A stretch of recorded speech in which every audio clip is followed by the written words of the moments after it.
Hello, Namaskar. This is Firstpost and you're watching Vantage with me, Palki Sharma.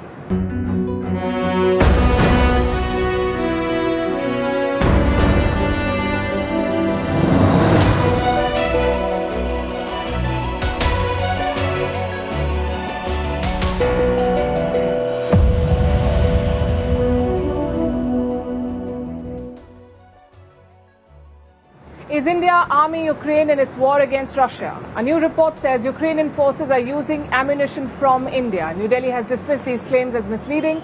But how is Kiev getting its hands on Indian artillery, and how will this affect India's relationship with Russia? We'll bring you the full story. We're also tracking the Sri Lankan election. The voting starts tomorrow. Today we took the pulse of the voters. How have the austerity measures impacted daily life in Sri Lanka? We'll bring you a special report. In Bangladesh, calls to extradite Sheikh Hasina are getting louder. This comes after Sri Lankan President Ranil Wickremesinghe told Firstpost Hasina should remain in India. And as the new iPhones hit the shelves, not everyone is feeling the urge to upgrade. Across brands, in fact, the excitement around new launches has faded. We'll tell you why customers are delaying smartphone upgrades. All this and more coming up on the show. The headlines first. Gold prices hit an all-time high. The surge comes after the US Federal Reserve cut interest rates. In India, there's cheer on the Lal Street as well. The Sensex and Nifty hit record highs. The stock market benchmarks jumped more than 1% each. The rupee also strengthens further against the US dollar. Staying with India, protesting doctors in West Bengal call off their strike. They will rejoin the emergency services from tomorrow. Thousands of junior doctors have been on a strike for more than a month now, after the rape and murder of a doctor at the RG Kar Hospital in August. France set to finally get a new government. The full cabinet lineup is likely to be announced by Sunday. This would end the deadlock, which has gone on for more than 2 months. It was created by the inconclusive legislative elections that were held in July. China to gradually resume seafood imports from Japan. It had imposed a blanket ban last year. Beijing was worried about the release of water from the disabled Fukushima nuclear plant. China and Japan are major trade partners. In 2022, Beijing imported more than $500 million worth of seafood from Tokyo. And Taiwan retains the death penalty but limits its use to exceptional cases. In 2010, Taipei lifted its moratorium on capital punishment. Since then, it has carried out 35 executions. The latest was in April 2020.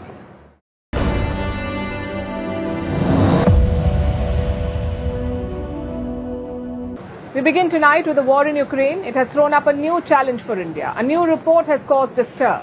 It claims that Ukraine is getting Indian ammunition, that Kiev is using Indian artillery shells against Russian forces.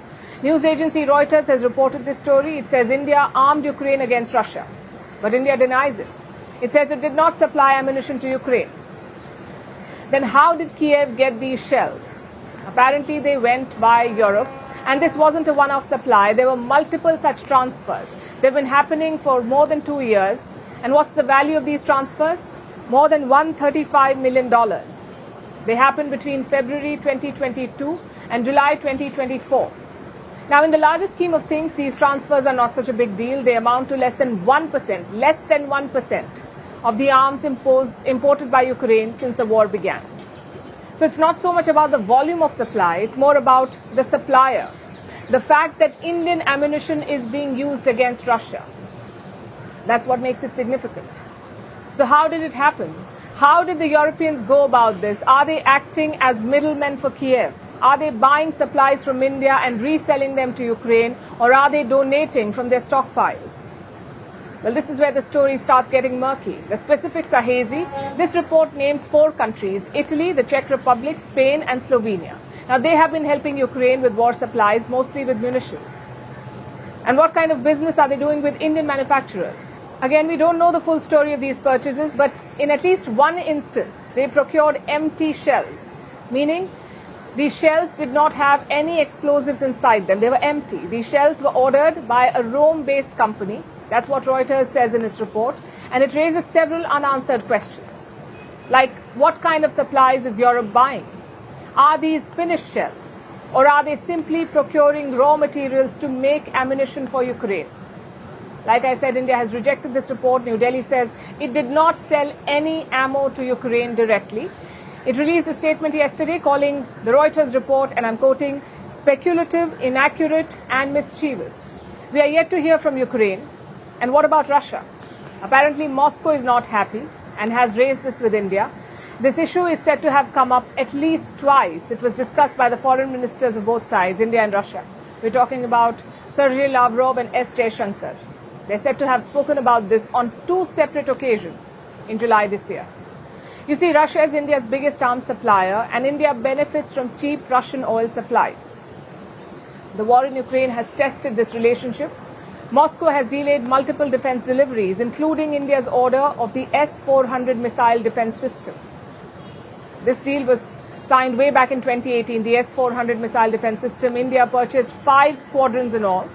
3 have been delivered, 2 others are pending. Now, Russia is expected to supply them by 2026.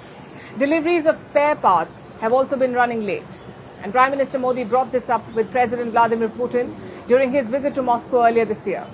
Both sides agreed that the supplies need to be expedited. They also decided to set up more joint ventures to address some of the gaps in the military supply chain. This report that talks about Indian supplies to Ukraine is unlikely to disrupt any of those efforts. But it does highlight the diplomatic tightrope that India has been walking in this conflict. Let's talk about the other war in West Asia. The region remains on the edge. On Thursday, Israel carried out airstrikes in southern Lebanon. At least 52 of them, 52 strikes. They hit more than 100 rocket launchers. The rocket launchers belong to Hezbollah. Israel says these launchers were ready to be fired, so it took them out. There's no news of casualties. But these were some of the most intense strikes that Israel has ever carried out, and it's in tune with its actions this week.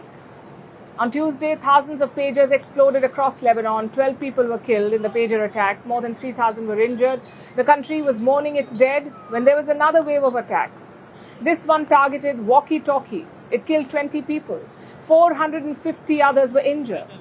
Of course, the target here was one group, and that is the Hezbollah. They suffered a wave of attacks.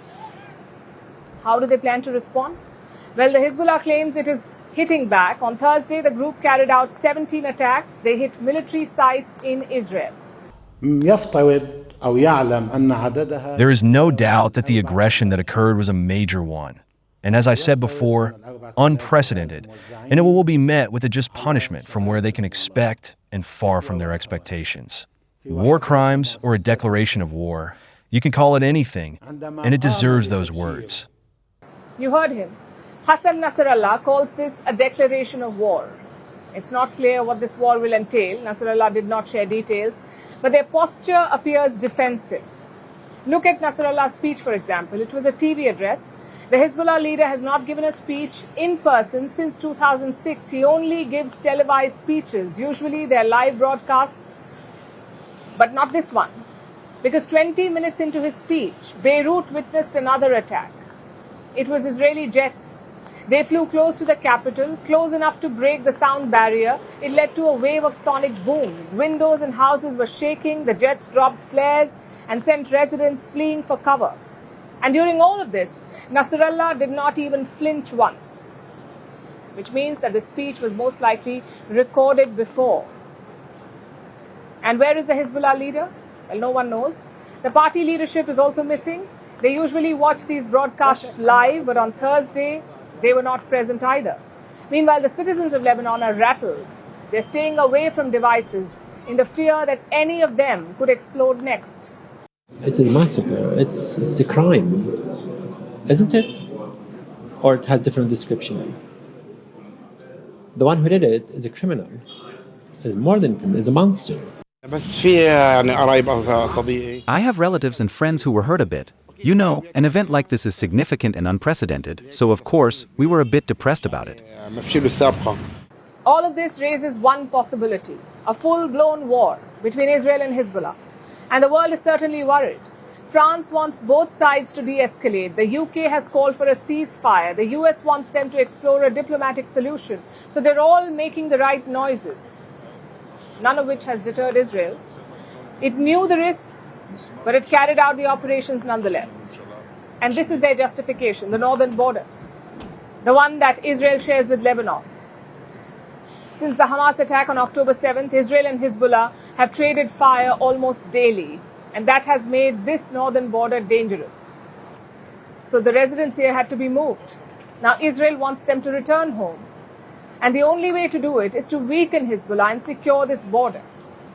The Israelis may have achieved a part of their goal. This morning, they lifted restrictions in the area so residents can move here freely. But the question is, for how long? Yes, the Hezbollah is battered. This was the biggest security breach in the group's history. So they will take time to recuperate. But that does not mean that this is an end to the conflict. Hezbollah may no longer be impenetrable. Their communications may be compromised, but do remember they are under immense pressure. They cannot afford to look weak. So they will be forced to respond, and that means the possibility of a full-blown conflict still remains alive. And now on to Sri Lanka. We are here in the capital, Colombo. In 2022, Sri Lanka faced its worst economic crisis ever. The island nation declared bankruptcy. It had to be bailed out by the IMF, that is the International Monetary Fund. So how is the situation 2 years later? All headlines say that the economy is doing better, that inflation has gone down, and all the markers look positive. But what about the people? How do they see it? What do they think? As economy remains the biggest issue on the ballot, we took this question to the people of Sri Lanka. And here's what we found.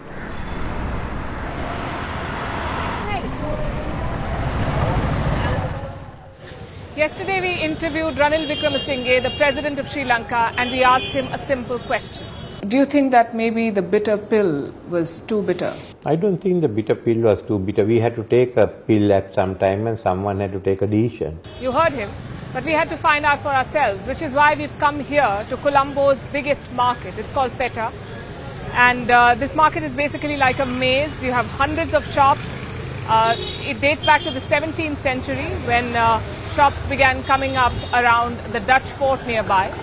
Today, locals will tell you that whatever you want, you'll find in Peta. Electronics, textiles, food, you name it, you'll find it here. So if the austerity measures of the government are indeed affecting businesses, we'll find out here for sure. Let's head inside.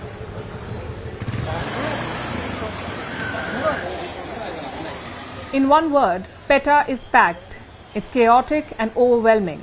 At first glance, footfall is good, but we are told business is actually down. It never really picked up after the economic crisis of 2022. Business has fallen right to the bottom. It will be very difficult to recover. When you sell a fruit earlier, we had a profit of 8 rupees. Now it is 4 rupees. People don't have money to buy these fruits.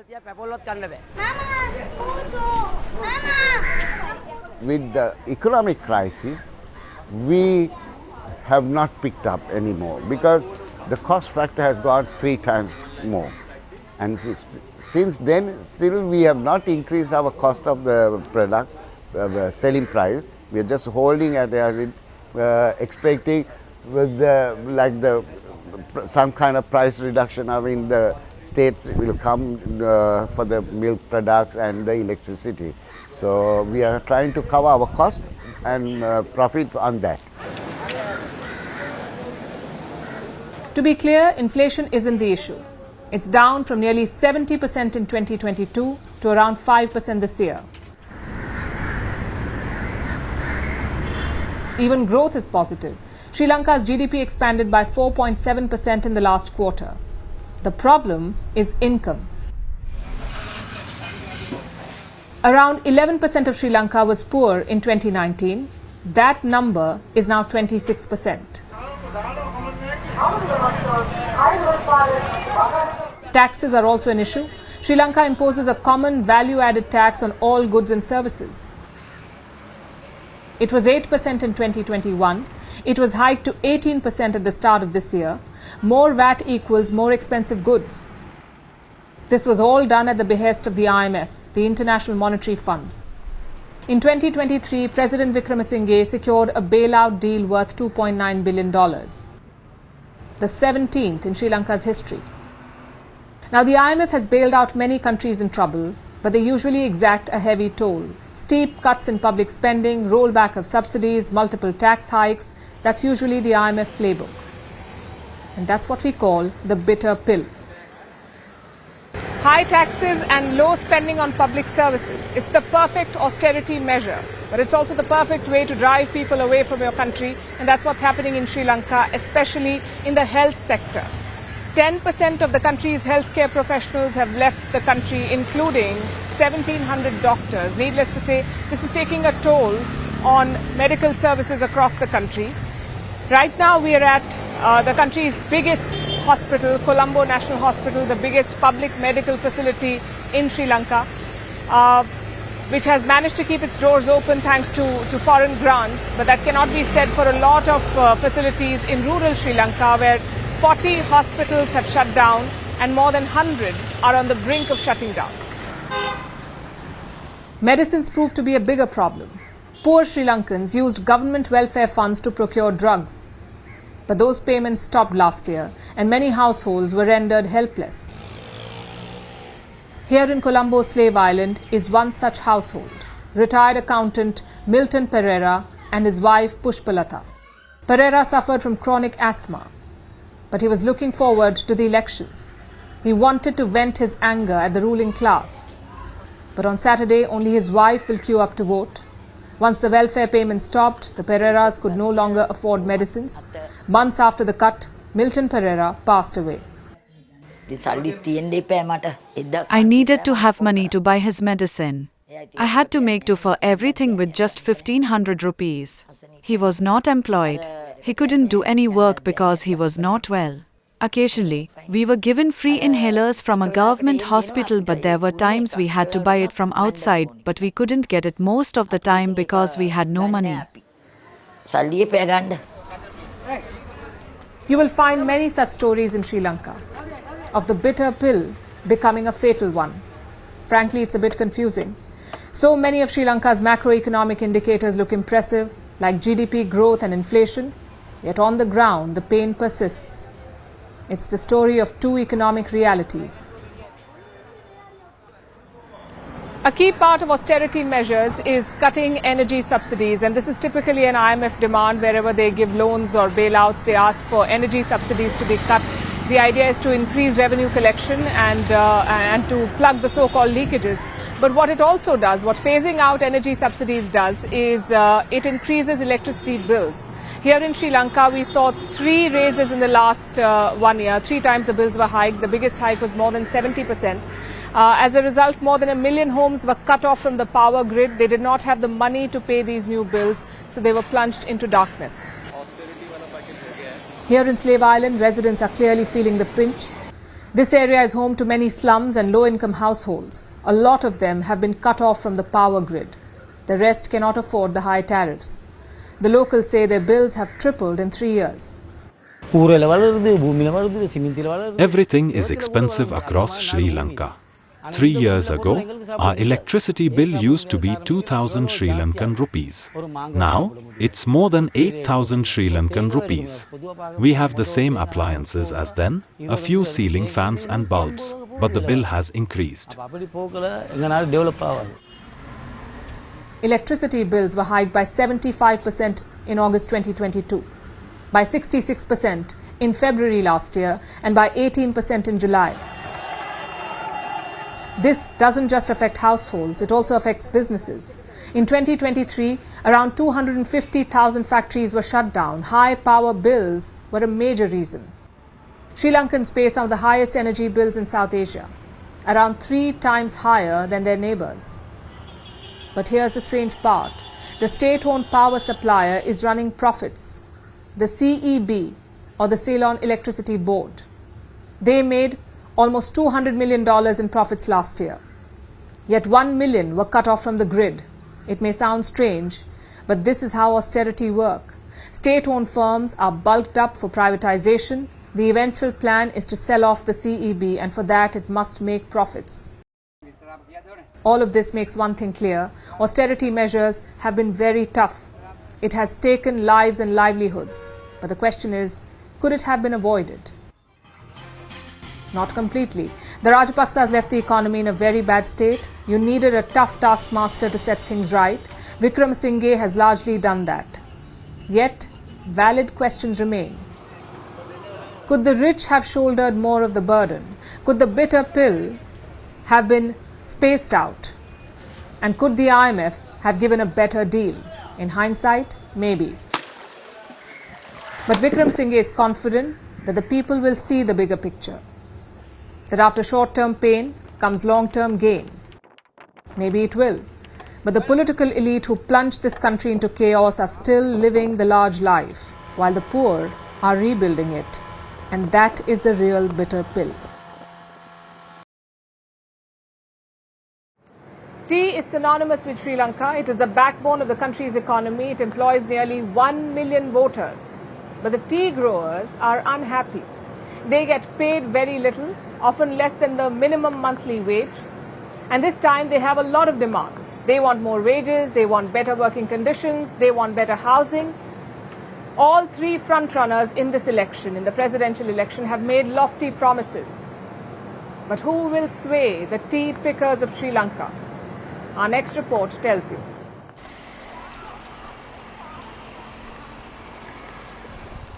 These tiny leaves power Sri Lanka's economy. But could they also decide its elections? We're just one day away from voting, and tea pickers are angry and disappointed with the ruling elite. They plan to make their voices heard on Saturday. Sri Lanka's aromatic tea is sold worldwide as Ceylon tea, Ceylon being the country's colonial name. It is considered among the finest in the world, which is why more than 140 countries import tea from here. But can it really influence a presidential election? So how big is this industry? Well, this is a good place to talk about it. We are at the Ceylon Chamber of Commerce, which is where the world's biggest tea auction happens. It used to be an outcry auction earlier, but after the pandemic it has shifted online.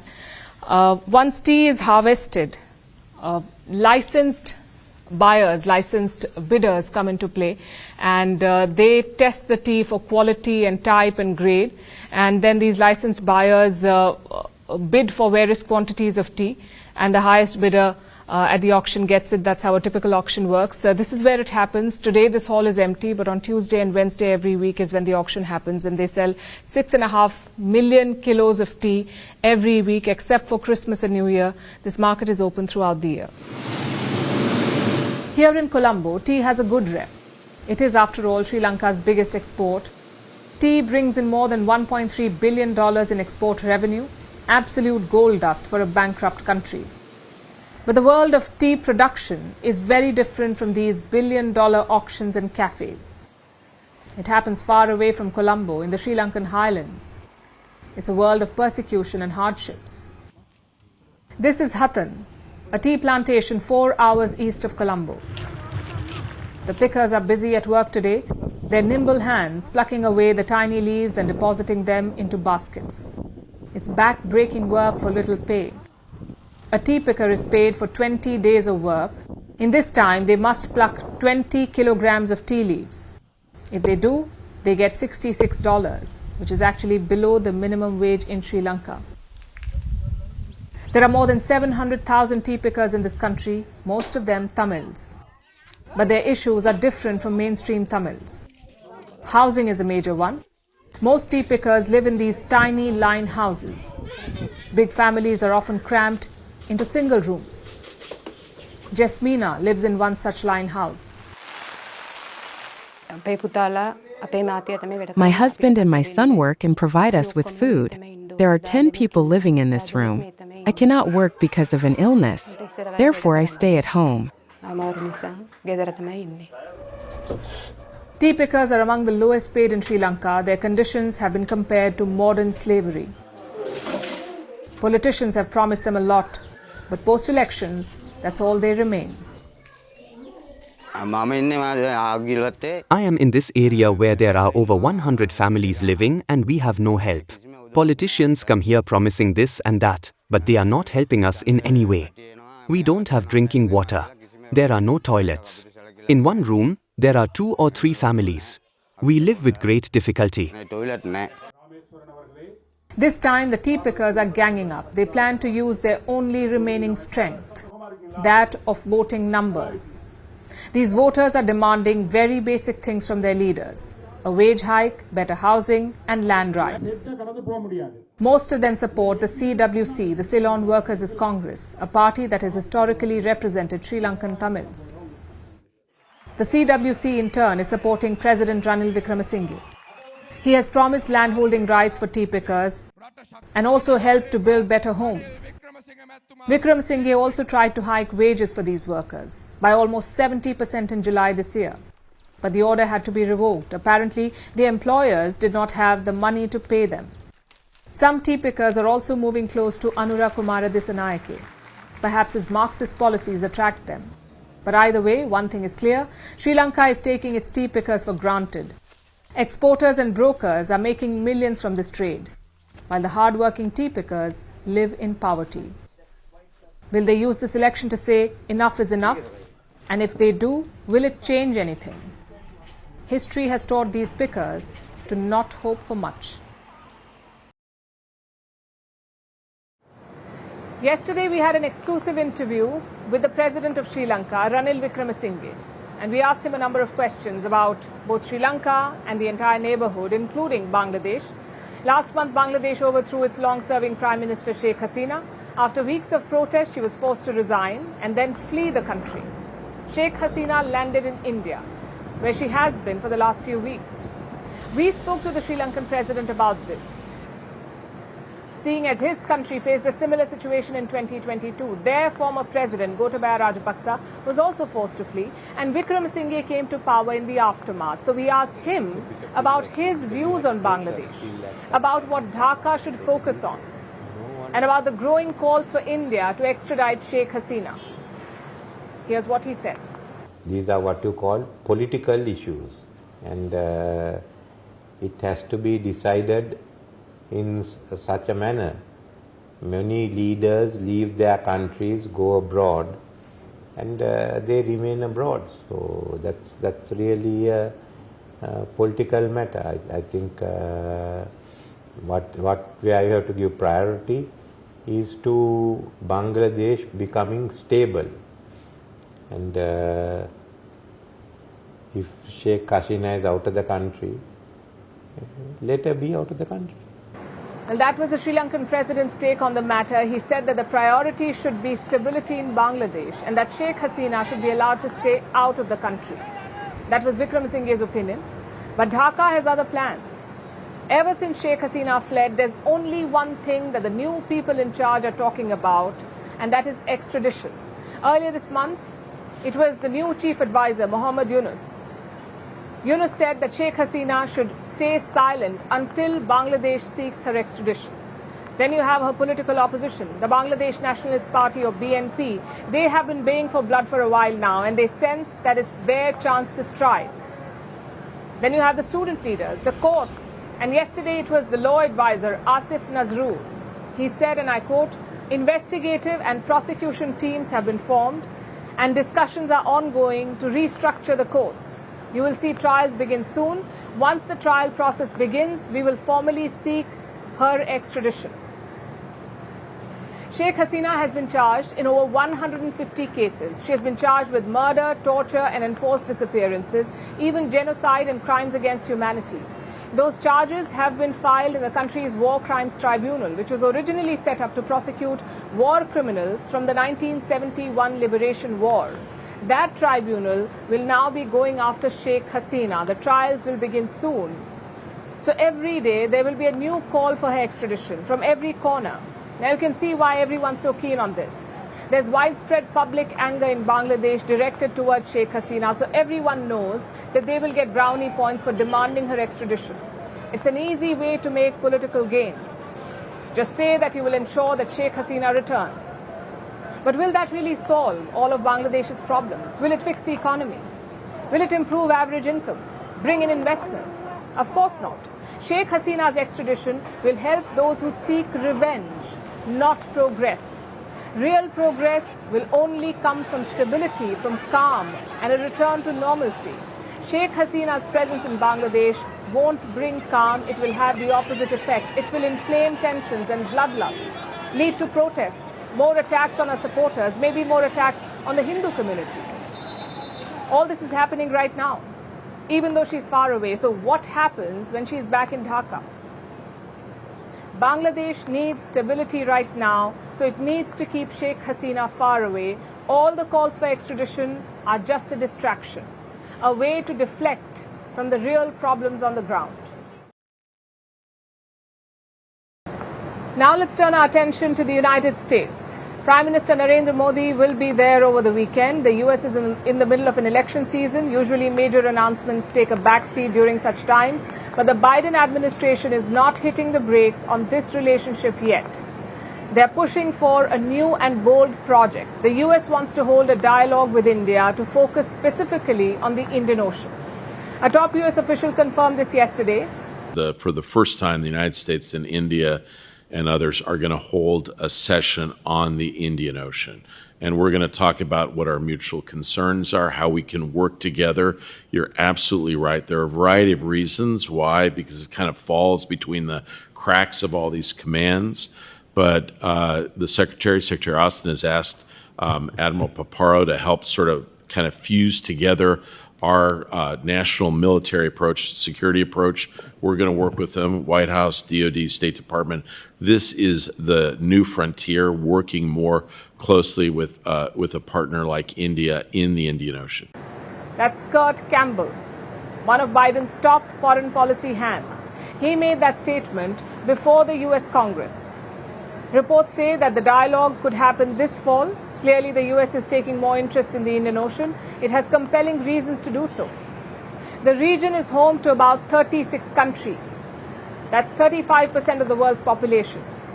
Indian Ocean is a key hub for global trade. Nearly 100,000 ships transit through here every year, 100,000 ships. And the region has some of the world's largest and busiest ports. The Indian Ocean is also rich in natural resources. It has over 50% of global oil and gas reserves. So there's a large population, several key trade routes, and abundant natural resources. This makes the Indian Ocean a strategically vital region and a potential battleground for influence. China is well aware of this. It is sending more warships to these waters and targeting weaker regional players. And the US sees this as a challenge. But it lacks a clear strategy for the region. Kurt Campbell himself admitted this. He was critical of America's current approach.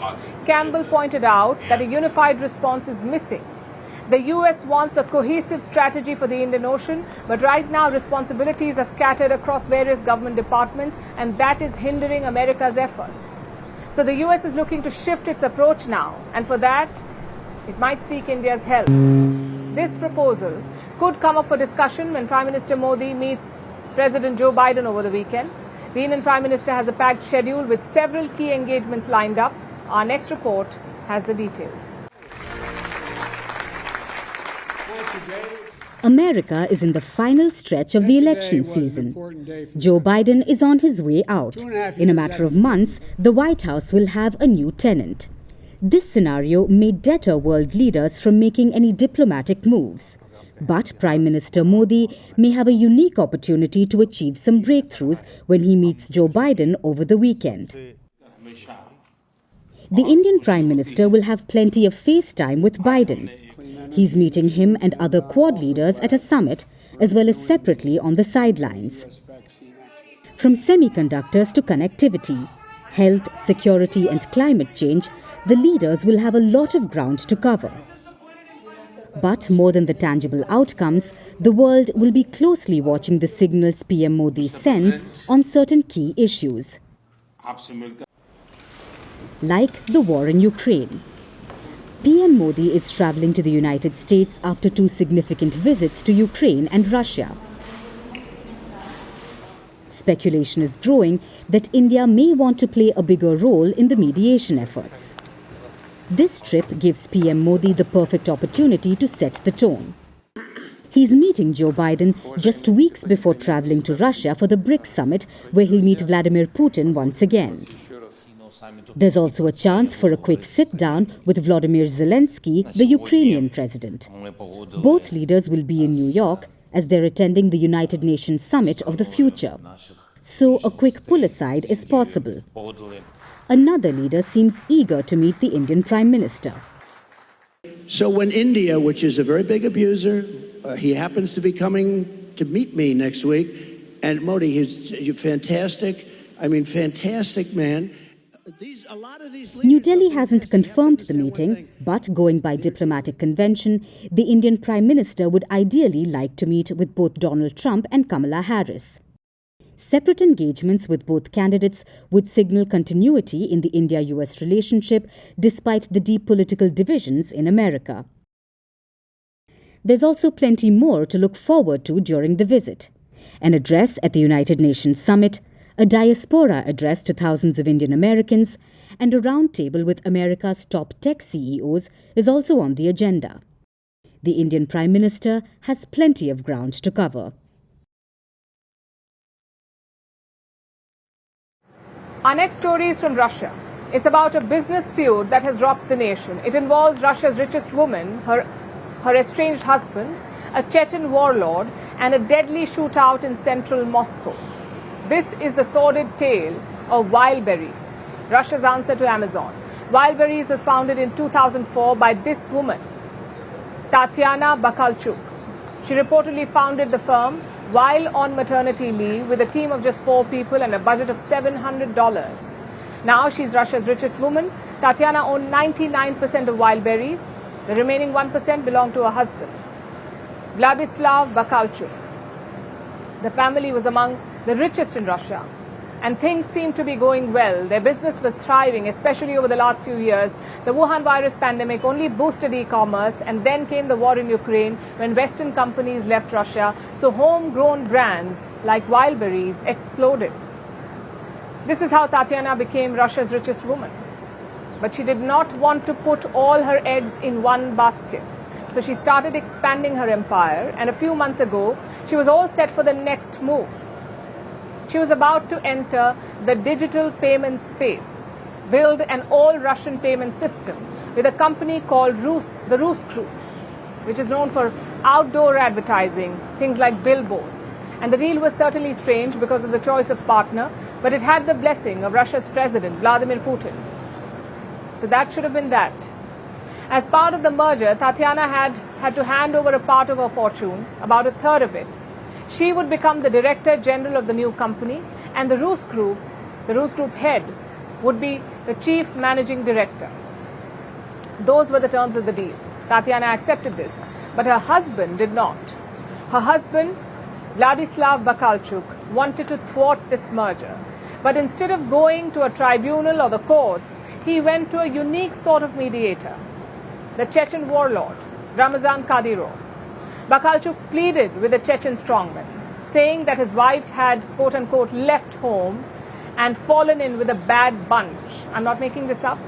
He went to a warlord for family counseling, and Kadyrov was apparently moved. He said devils and demons had destroyed a family with 7 children, so he promised to, and I'm quoting again, return Tatyana to the family and, of course, defend the business. After all, even warlords care about billion-dollar enterprises. So Bakalchuk got the warlord's backing, and Tatyana wanted nothing to do with either of them, so she filed for divorce and was determined to go ahead with her business plans. The merger eventually did take place, and Tatyana was on the verge of even greater success. But then on Wednesday, things turned deadly. Vladislav Bakalchuk went to the Wildberries head office in Moscow, located a few streets down from the Kremlin. He arrived there with armed guards who proceeded to open fire. I heard the shooting. A police van was parked here from early morning, and it was clear that something was going on here. I went out and heard that there were loud screams inside the space, and the shooting was still going on. At first we thought it was some kind of holiday because of the heavy sound. Then some strangers came into the parking, and after that it started shooting. Bakalchuk's bouncers apparently opened fire. They shot security guards at the Wildberries office. 2 of the guards died, 7 others were wounded. It was pandemonium. Tatyana was mortified. She condemned her estranged husband with this message. Take a look. Armed people broke into our office, started a gunfight, created a debacle. Young people died. What are you doing, Vladislav? How do you expect to look your parents, our children, in the eye? How could you have made the situation so absurd? Her husband, Vladislav Bakalchuk, has been arrested now. He was picked up yesterday. He's been charged with murder, attempted murder and other offences. Bakalchuk is being accused of trying to forcefully seize wild berries. He denies all of this. He says he'd gone to the office for, and I'm quoting again, business negotiations. Perhaps it was a negotiation, Chechen warlord style. And Tatiana didn't get the memo. And whatever the case, an investigation is underway. We'll keep you updated as the story unfolds. Now let's turn our attention to China, where zoo goers have been left outraged because the pandas they were obsessing over were actually painted dogs. Some zoo visitors realized this when the so-called pandas started barking and panting. And China being China, did you know how the zoo responded? They said the animals are a special breed of panda dogs. Obviously, there's no such thing. So finally, the zoo admitted to dying furry dogs and giving them black patches to resemble pandas. Now, the poorly orchestrated lie may surprise you, but this is not the first time a Chinese zoo has come under fire for parading dogs as pandas. Here's a report. Not everything is black and white, but the appearance of a panda, that's as black and white as it can get, quite literally. But apparently not in a Chinese zoo.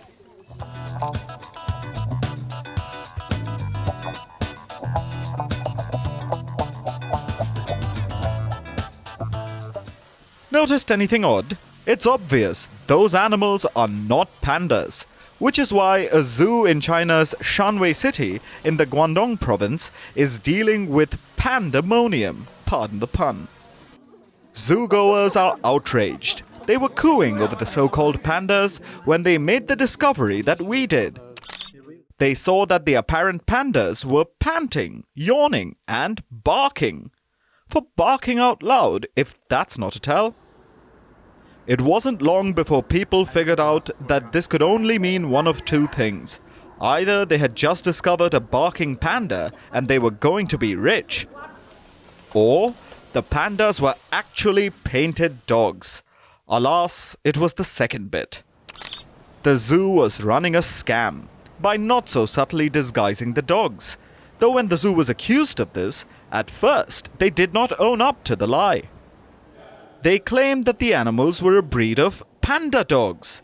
That's quite the gaslighting skill. But then again, this is a Chinese zoo, so it's expected.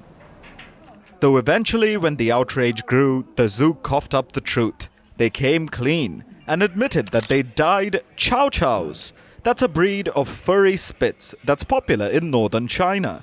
Now, the visitors are demanding their money back. Only time will tell if that happens, because by the looks of it, fake panda dogs are the new normal in China. As bizarre as it is, it's not a first for China. In May, a similar case emerged in the Jiangsu province when a group of fake pandas were discovered. Again, zoo officials dyed the faces of chow chows. The usual, a few dabs on the limbs, blackened ears, and black patches around the eyes, kind of like dark circles that would put late-stage capitalism to shame. Once the deed was done, the zoo put the dogs on display. After the case blew up, they were asked why. Why did they do this? Why did they cheat the public? A zoo representative said that they had no panda bears at the zoo, and they are a crowd puller, so the zoo couldn't find a solution other than duping the visitors. This is what happens when you take marketing too far. But then again, no one does counterfeits like China.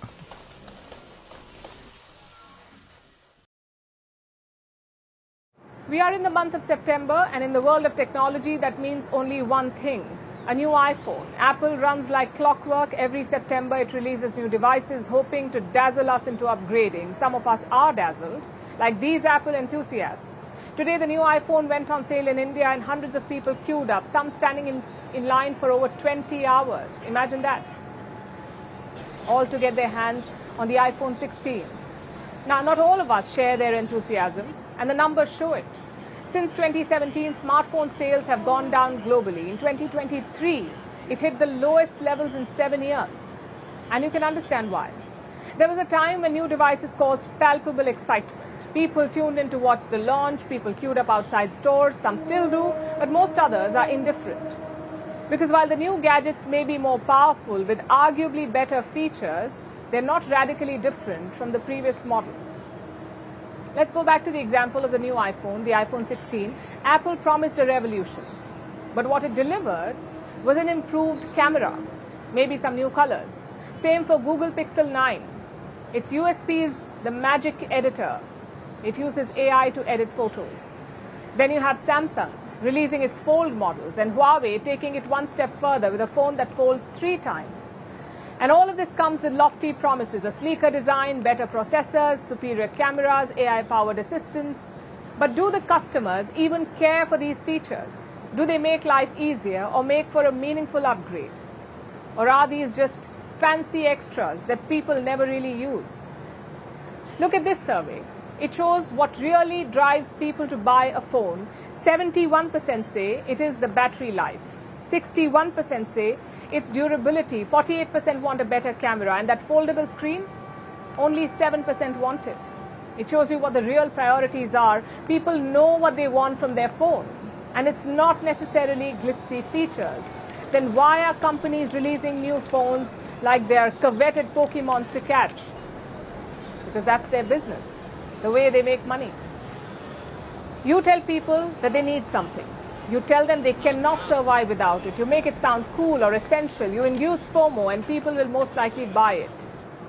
But it's not working beyond a point. One, because phones are lasting longer. If you bought a phone in the last 5 years, chances are it's still working and you can use it easily for 2 more years. That's one reason for falling sales. The second is the state of the economy. The world is grappling with a cost of living crisis. Most countries are. So $600 for a new phone is not something that everyone can afford, and certainly not every year. Look at the current smartphone market. Used devices make up 21% of it. In 2014, this figure was at just 4%. So more and more people are buying recycled phones. And let's not forget the environmental cost. Most consumers don't really factor it in, but going forward they must. What does a new phone mean for climate change? The smartphone industry is a dirty one. Every handset is packed with precious metals and rare earths which are extracted at a steep cost that our planet pays. So it's time for us to rethink this trend perhaps of being bombarded with new releases. It's become more about ticking a box and less about innovation. Sure, the new phones are good, but in most cases not good enough for you to ditch your old model. Because let's face it, at the end of the day, it still looks like a slightly updated rectangle. So do you still need a new phone? We say that's for you to decide. But let me just park this thought with you. As we head into this new era of smartphones, the question is not what the newest phone can do for you. The question is whether you really need it to do more in the first place. This is an exciting time for the Earth because our planet has found itself a new fan. This month, the Earth will grab a second moon, a mini moon, that's the technical term. This mini moon is a tiny asteroid basically. It will orbit our planet for about 2 months in a strange horseshoe shape from September 29 to November 25th. So why will our planet suddenly get a second moon, and why only for a short period of time? What does this mean for us? And has it happened before? Our next report tells you. When asteroids approach our planet, they usually do one of 2 things. They can either hit our Earth, but mostly thanks to our stars, they miss. Sometimes, though, they do. They leave a bright streak in our skies and a wound in the crust. There is a third route, but they very rarely take it. What's that? When an asteroid is captured by Earth's gravity, it starts orbiting the planet and becomes a moon. Recently, scientists looked at the skies with NASA-funded telescopes and they found one such asteroid which is about to do just that. A space rock that will become our planet's companion. The asteroid is called 2024 PT5. It's 33 feet long, and from September 29th to November 25th, the asteroid will loop around the Earth. But not quite like our original moon. The moon is Earth's primary companion. It has hung around for about 4 billion years, and orbited our planet consistently. But the asteroid 2024 PT5, the second moon, will orbit Earth in a quirky fashion, in an odd horseshoe slingshot manner, kind of like this. And then, after about 2 months, it will break free. It will break the gravitational tether and fly off into space. This will happen in 56.6 days to be exact. But until then, 2024 PT5 will be our mini-moon. That's the technical term for asteroids that fail to escape Earth's gravity and end up orbiting the planet. They are called mini-moons. Usually they're tiny and speedy, so it's difficult to spot them, especially with the naked eye, which is why the mini-moon won't be visible to most of the sky watchers. It's too small and dim for amateur telescopes as well, so one can only observe the asteroid by using professional astronomical telescopes. Even though we can't see it properly, the mini-moon is important to us. It can teach scientists more about other space rocks like 2024 PT5, because this is not our planet's first mini-moon. An asteroid called 2020 CD3 was bound to Earth for several years, but it left the orbit in 2020. Another called 2022 NX1 was a mini-moon in 1981 and then again in 2022. It will return once more in 2051. Because sometimes mini-moons return, and so will 2024 PT5 in 2055, when its path will put it back in Earth's orbit. There are about 25,000 such asteroids, and to date only about 11,000 have been discovered. So it's important to study each mini-moon while it's with us, and scientists hope that with 2024 PT5, we will learn more about the busybodies stuck in traffic near our planet. And scientists hope that with 2024 PT5, we will learn more about the busybodies stuck in traffic near our planet. And now it's time for Vantage Shots, images that tell the story. A police robot overpowers a suspect in a dramatic takedown in Texas. Shanghai streets are underwater as the Chinese city deals with its second storm in just a week. And a rhino at a British safari park underwent a rare surgery for a broken leg. Finally, we are taking you back in history. On this day in 1973, tennis player Billie Jean King defeated former Wimbledon champion Bobby Riggs. The match was called the Battle of the Sexes. Riggs had claimed that even at the age of 55, he could defeat top women's players. Billie Jean King took up the challenge and defeated him. It is the most watched tennis match of all time. We are leaving you on that note. Thank you for watching. Have a great weekend.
Thank you.